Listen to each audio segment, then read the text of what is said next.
Since it takes time, sometimes they train us for 2 years, sometimes more than that.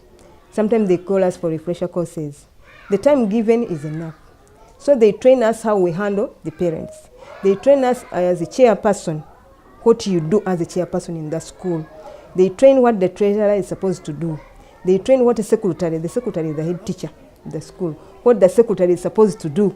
So everybody knows what activities you are supposed to do, and you know where your limits are, so that we could follow the hierarchy.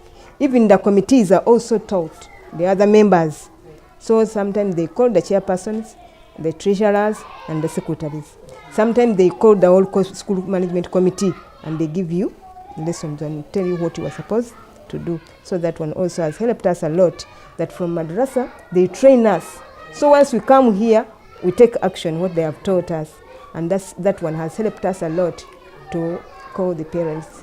The management is taken through a manual that we designed that has tips on managing and running the ECD center that involve them knowing their structure as a management, knowing the role of each of them, and the expectation of the community and us from the management.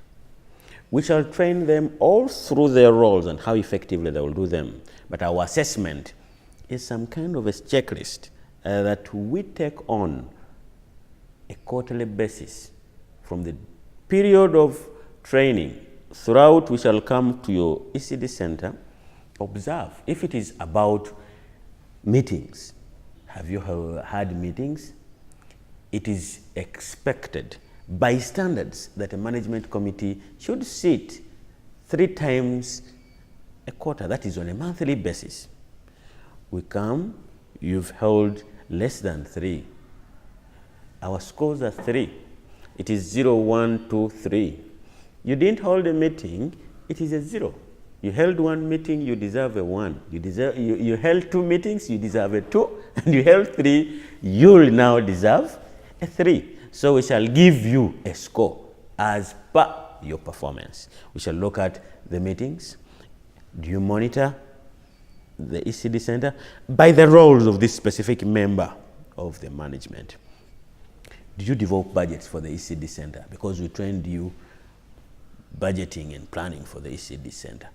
Do you take on the responsibility of being accountable to the community? Do you do financial reports and report to the community?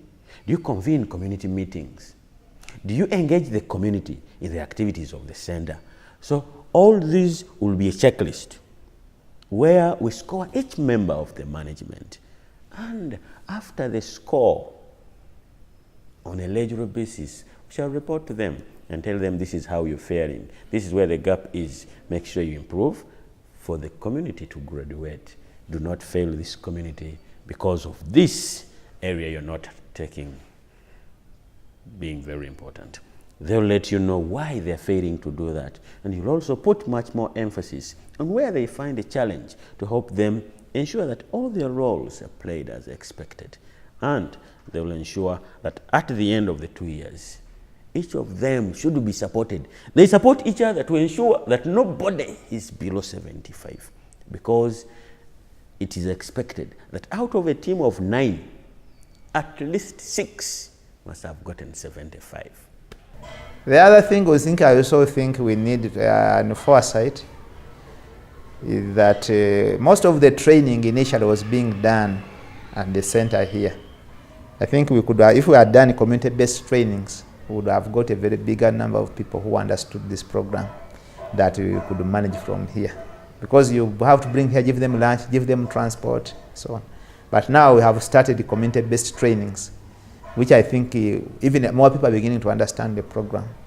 So I think that one could also have saved us a lot of headache if we had done it that way from the beginning.